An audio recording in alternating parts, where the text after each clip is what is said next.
अस्सलाम वालेकुम वरहमतुल्लाह। Dear students, उम्मीद करता हूँ आप सभी खैर-ओ-फ़ियस होंगे। हमने class 10th physics Urdu medium के लिहाज से स्टार्ट की हुई है। इसका हम यूनिट नंबर 16 लेके चल रहे हैं, बुनियादी इलेक्ट्रॉनिक्स वाला। लास्ट वीडियो में आप लोगों को ये वाला टॉपिक करवा चुका हूँ, 16.5 वाला डिजिटल इलेक्ट्रॉनिक्स के बुनियादी ऑपरेशंस और लॉजिक गेट। ये हमने टॉपिक कर लिया था। आगे वाला टॉपिक है जी हमारे पास, आगे वाला टॉपिक है लॉजिक गेट्स के बारे में कि इसमें कितने ऑपरेशन होते हैं जी, लॉजिक ऑपरेटर्स एंड ऑपरेट। सबसे पहले नंबर पे 16 पॉइंट वाला टॉपिक है and operations. Mean and operation के लिए ऐसे भी आ सकता है, या इसको कह सकते हैं कि एंड गेट, या एंड गेट भी कह सकते हैं। एंड गेट के लिहाज से भी लॉन्ग क्वेश्चन आ सकता है और एंड ऑपरेशन के लिहाज से भी लॉन्ग क्वेश्चन बन के आ सकते हैं। तो टॉपिक स्टार्ट करने से पहले एक छोटी सी रिक्वेस्ट है, जिन स्टूडेंट्स अभी तक चैनल को सब्सक्राइब नहीं किया वो चैनल को ज़रूर सब्सक्राइब कर दें और वीडियो को लाइक और शेयर कर दें। ये इस चैप्टर का मोस्ट इम्पोर्टेंट लॉन्ग क्वेश्चन है। लॉन्ग के लिहाज से एंड और नॉट, ये तीनों लॉन्ग क्वेश्चन है। ये आप लोगों ने अच्छी तरह से तैयार करने। आर ऑपरेशंस, उसके बाद नॉट ऑपरेशन। नेक्स्ट वीडियो में हम इंशाल्लाह आर ऑपरेशन के बारे में पढ़ेंगे। आज हम इस वीडियो में देखेंगे एंड ऑपरेशंस क्या होते हैं। एंड ऑपरेशंस सवाल किस तरह से बयान करेंगे ये मैं आप लोगों को दिखा देता हूँ।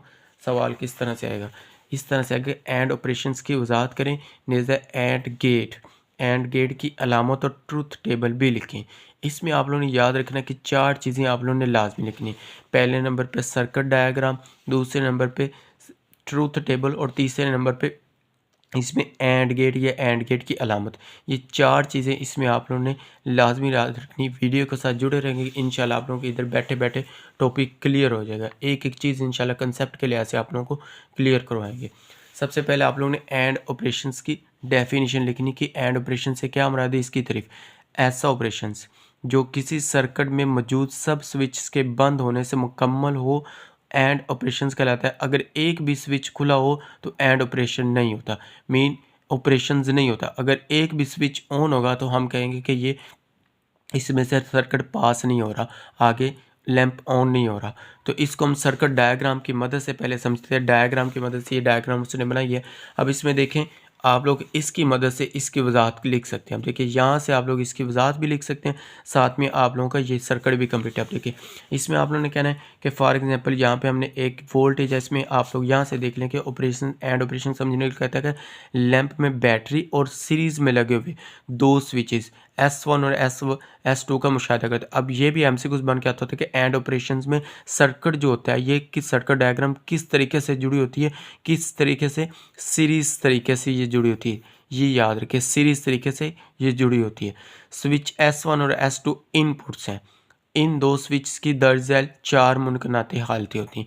अब ये 4 मुमकिनाती हालतें कौन सी, अब देखिए कहते हैं जब स्विच S1 और S2 दोनों खुले हों तो लैंप ऑफ होगा। ये याद रखें। अब देखिए ये स्विच खुला हुआ है, ये स्विच खुला हुआ है, ये दोनों स्विच खुले हों तो फिर वो कहता है कि लैंप ऑफ होगा, मीन लैंप ऑन नहीं होगा, लैंप रोशन नहीं होगा। अब देखिए यहाँ से पीछे से बैटरी वोल्टेज आ रहा है, करंट आ रहा है। जैसे ही इसके पास है कि ये तो पहले से ओपन है, ये खुला हुआ है, ये भी खुला हुआ है। तो खुला होगा, दोनों सर्किट अगर खुले हैं तो फिर आप लोगों ने कहना है कि लैंप ऑन नहीं होगा। इसको आप लोग ये टेबल की मदद से भी देख सकते हैं। ये टेबल बनाना ज़रूरी नहीं है, अगर बनाना चाहते हैं तो बना लें, ठीक है। अगर आप लोग इसको स्किप करना चाहते हैं स्किप भी कर सकते हैं, लेकिन ये जो टेबल है ये वाला इसके अंदर लाजमी बनाना है ट्रूथ टेबल के लिहाज से। ये हम आगे देखेंगे, पहले इसकी ये वजाहत लिख लें। अब इसमें देखिए कहता है कि दूसरे नंबर पे कि जब स्विच S1 खुला और S2 बंद हो तो लैंप ऑफ होगा। अब देखिए कहता है कि स्विच 1 खुला है इस तरह से, और स्विच 2 जो है इस तरह से हम इसको मिला दें, ये बंद हो गया, सर्किट बंद हो जाए तो फिर वो कहता है कि फिर भी लैंप ऑन नहीं होगा, लैंप ऑफ ही रहेगा। क्यों, अब देखिए इसमें पीछे से तो करंट नहीं आ रहा है, लेकिन ये करंट ऑन हो चुका है, लेकिन पीछे वाला तो अभी भी ऑन है। ये पीछे वाला अभी भी खुला हुआ है, अगर ये बंद होगा फिर ही आगे से लैंप ऑन होगा, अदरवाइज़ ये ऑन नहीं होगा, ये लैंप ऑफ ही रहेगा। तीसरे नंबर पे देखिए वो कहता है कि जब S1 बंद और S2 खुला हो तो लैंप ऑफ होगा। कहता है कि S1 ये बंद हो गया और ये इस तरह से खुला हुआ है, ये बंद है और ये खुला है। अब इसमें से तो करंट आगे पास हो रहा है, लेकिन यहाँ से तो आगे नहीं ना जा रहा, क्योंकि S2 बंद है। S2 बंद होगा तो लैंप फिर भी ऑफ ही रहेगा, ये ऑन नहीं रहेगा। चौथे नंबर पे कहता है कि जब S2 S1 और S2 दोनों ही बंद हो, देखिए ये भी बंद है और इस सर्किट को भी बंद किया हुआ है, फिर अब करंट पास करता हुआ आगे आएगा तो लंप क्या हो जाएगा, इस तरह से लंप ऑन हो जाएगा। तो ये आप लोगों ने इसकी हेडिंग, इसकी डायग्राम की मदद, सर्किट डायग्राम की मदद से इसकी वजाहत लिख देनी। इतनी ही आप लोगों ने सिर्फ इसमें थ्योरी लिखनी और थ्योरी ऐड करने की ज़रूरत इसमें नहीं है। ये आप लोग इसको स्किप कर दें, इसमें आप लोगों ने लिखने की ज़रूरत नहीं है।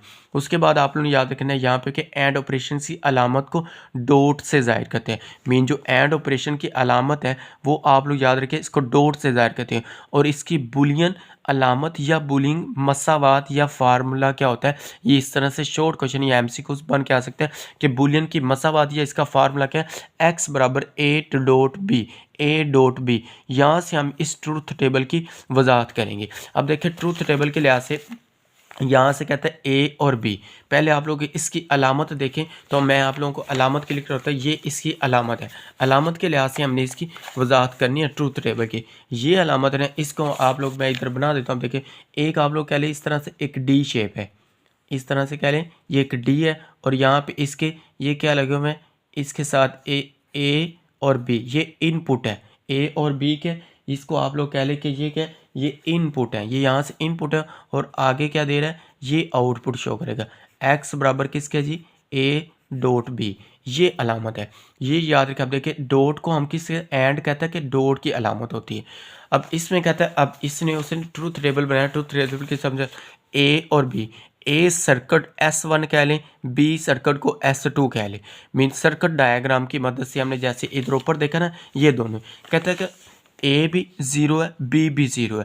अब देखिए यहाँ पे ज़ीरो है ना, X dot A dot B, zero dot zero mean multiply है ना।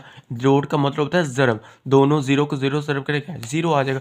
तो ज़ीरो ए डॉट बी किसके बराबर है, ज़ीरो। क्योंकि इस मसावात के लिहाज से इसको याद रखना है, ए दोनों ज़ीरो है तो फिर आगे क्या आ जाएगा, ज़ीरो। उसके बाद S1 ऑफ है, S1 ऑफ है और A2 B2 जो है ऑफ का, ऑन का मतलब होता है कि खुला हुआ का, बंद का मतलब है कि 1 है। अगर खुला हुआ है तो फिर हम कहेंगे ये 0 है, अगर बंद है तो हम कहेंगे 1 है। अब ये भी, अब देखिए 0 और डॉट 1 है, 0 डॉट 1, तो 0 को 1 के साथ ज़रब करके क्या आ जाएगा, 0। तो वही 0 आगे उसने लिख दिया। उसके बाद S1 ऑन है और S2 के ऑफ है। 1 मल्टीप्लाई 0 करेंगे तो फिर भी 0 आएगा।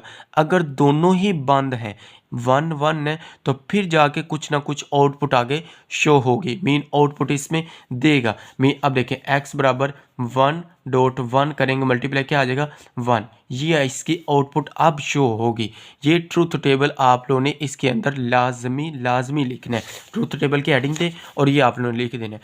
ये तो मैंने आप लोगों को इसकी मदद से समझा देना। इसको आसान तरीके से आप लोग याद रखते हैं, 0 0 0, उसके बाद 0 1 0, फिर उसके बाद 1 0 0, फिर 1 1 1। ये आप लोग इस तरह से आप लोग इसको रट्टा भी लगा सकते हैं, इस तरह से कर। अब ये जो सारी थ्योरी ना, इसके अंदर ऐड करने की कोई ज़रूरत नहीं है, ये आप लोग इसको स्किप कर सकते हैं।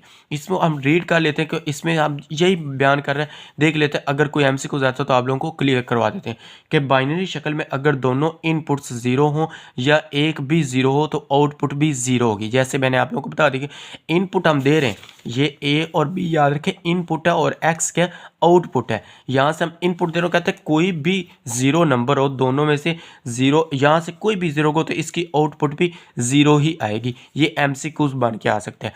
जब दोनों इनपुट्स 1 हो तो फिर आउटपुट 1 होगी। जैसे मैंने आप लोगों को यहाँ पे कर बताया कि दोनों आउटपुट 1 होगी तो इसकी आउटपुट भी क्या आएगी, 1 आएगी। ये भी एमसीक्यूज बन के आ सकते हैं। एंड ऑपरेशन के ट्रूथ टेबल को वो कहता है, यहाँ पे शो किया गया टेबल एक्स आउटपुट को जाहिर करता है। देखिए एक्स किसको, मैंने आप लोगों को बता दी कि एक्स किसको जाहिर करता है, आउटपुट को जाहिर करता है। लिहाजा हम लिहाजा हम एंड ऑपरेशन को सीरीज में जुड़े हुए दो स्विचेस की मदद से भी जाहिर कर सकते हैं, जिसमें से एक स्विच इनपुट को जाहिर करता है। जब स्विच दोनों स्विच बंद हो या लॉजिक 1 हो तो आउटपुट लॉजिक 1 होगा। लिहाजा अगर दोनों स्विच खुले हों तो एंड ऑपरेशंस की इनपुट की लॉजिक 0 होगी, तो एंड ऑपरेशंस की आउटपुट भी लॉजिक 0 होगी। दो स्विचेस की किसी दूसरी हालत के लिए मिसाल के तौर पर एंड ऑपरेशंस की इनपुट भी 0 होगी। अब यहाँ तक आप लोगों ने ये थ्योरी ऐड नहीं करनी, ये इसमें आप लोगों ने रीड करनी, सिर्फ एमसीक्यू जो मैंने आप लोगों को लिख कर क्लियर करवाए सिर्फ वही करनी, ये सारी लॉन्ग क्वेश्चन में लिखने की कोई ज़रूरत नहीं है, इतनी थ्योरी नहीं लिखनी, सिर्फ जो मैंने आप लोगों को ये थ्योरी बताई ये लिखनी और स्टार्ट में ये लिखनी, और जो मैंने आप लोगों को तारीफ बताई तारीफ अब आप लोग देखेंगे ना तारीफ ईजिली क्लियर हो जाती है। अब देखो उसने कहा ऐसा ऑपरेशन जो किसी सर्किट में मौजूद सब स्विचेस के बंद होने से मुकम्मल हो, सब स्विच मीन दोनों दो सर्किट लगे दोनों बंद होंगे फिर जाके वो कंप्लीट होगा मुकम्मल होगा, तो फिर उसको हम कहते हैं कि एंड ऑपरेशन है। ये याद रखें, एक भी स्विच खुला हुआ है तो फिर ये सर्किट में ऑपरेशन नहीं होता, सर्किट में तो ये ऑपरेशन नहीं होता, क्योंकि एक भी स्विच मीन एक भी ज़ीरो आ जाए तो आगे क्या आएगी, आउटपुट भी ज़ीरो ही आएगी। ये आप लोग ट्रुथ टेबल के लिहाज से भी देख सकते हैं। तो अब आप लोग इसको कंसेप्ट के लिहाज से भी क्लियर होगी डिफाइन, वैसे भी आप लोगों ने डिफाइन बिल्कुल ईजी सी है, ये आप लोगों ने अच्छी तरह से तैयार कर लें। उसके बाद आगे आप लोगों ने हेडिंग देनी जी एंड गेट की, ये अलग से शॉर्ट क्वेश्चन भी बन के आ सकता है। तो एंड गेट की हेडिंग देनी है, यहाँ से एक डिफाइन क्लियर कर लें, ट्रूथ टेबल की डिफाइन पहले लिख के फिर आप लोगों ने इसका टेबल बनाना है। ट्रूथ टेबल की डिफाइन क्या, इनपुट और आउटपुट हालतों को जब बाइनरी शक्ल में लिखते हैं तो इसको ट्रूथ टेबल कहते हैं। बाइनरी शक्ल किसको कहते हैं, 0 और 1 की लैंग्वेज, जो बाइनरी शक्ल होती है 0 और 1, क्योंकि कंप्यूटर लैंग्वेज 0 और 1 ही समझता है। तो ये जो बाइनरी शक्ल है 0 और 1 की लैंग्वेज को हम क्या कहते हैं, ट्रूथ टेबल को, इसको बाइनरी शक्ल में लिखते हैं तो इसको ट्रूथ टेबल कहते हैं। ये ट्रूथ टेबल की डिफाइन इसके पहले लिखनी है, उसके बाद ये लिखना है, टेबल बनाना है। उसके बाद आप लोगों ने आ जाना जी एंड गेट, एंड गेट की डिफाइन लिखनी है। एंड गेट की तारीफ क्या है, ऐसा सर्किट जो एंड ऑपरेशन की तकमील के लिए इस्तेमाल हो, मीन मुकम्मल करने के लिए इस्तेमाल हो, उसको हम एंड गेट कहते हैं। ये तारीफ लिखें, उसके बाद ये इसकी अलामत लिखते हैं, ये भी इसके अंदर ऐड करने की ज़रूरत नहीं है। इसको हम देख लेते हैं कि एंड गेट की 2 या 2 से ज़्यादा इनपुट्स होती हैं और एक आउटपुट होती है, मीन 2 या 2 से ज़्यादा आउटपुट, मीन एक ए और बी। यहाँ पे हम दो S1 और S2 दे रहे थे ना, 0 0 कह रहे थे तो आंसर क्या दे रहा था 0, उसके बाद 0 1 दे रहे तो आंसर क्या आ रहा था 0, फिर 1 0 दे रहे तो आंसर क्या आ रहा था, आंसर आ रहा था 0, फिर 1 1 दे रहे थे तो आंसर क्या आ रहा था 1। इस तरह कहता है कि 2 या 2 से ज़्यादा हम इसको इनपुट्स देते हैं लेकिन आउटपुट इसकी एक आती है, ये भी MCQs बन के आ सकता है। एंड गेट की आउटपुट्स हमेशा एंड गेट की आउटपुट हमेशा एंड ऑपरेशंस के ट्रूथ टेबल के मुताबिक होगी। ट्रूथ टेबल के मुताबिक मैंने आप लोगों को बता दिया, ये फार्मूले के लिहाज से आप लोगों ने इसको याद रखना है। इसको बूलिंग फार्मूला कहते हैं, बूलिंग मसावात कहते हैं, ये भी याद रखना है। यानी आउटपुट इसी वक्त 1 होगी जब दोनों इनपुट्स लॉजिक्स 1 होंगी, मीन दोनों आउटपुट तब 1 होगी जब इनपुट हम इसको पीछे से 1 1 दे रहे हैं, दोनों सर्किट ऑफ होंगे, दोनों सर्किट बंद होंगे, फिर जाके ये 1 देगी। तो बाकी तमाम हालतों के लिए आउटपुट 0 होगी। बाकी अब देखिए तीनों हालतों के लिए क्या आउटपुट 0 है। तो यहाँ तक हमारे पास ये वाला लॉन्ग क्वेश्चन कंप्लीट होता है, और एंड ऑपरेशन वाला। तो ये एंड ऑपरेशन वाला जो चीज़ें मैंने आप लोगों को बता दी सिर्फ वही लिखनी, इंशाल्लाह आप लोगों को इसके पूरे नंबर दिए जाएंगे। बोर्ड में भी आप लोग इस तरह से ही इसको लिखना है तो आप लोगों के पूरे नंबर मिलेंगे।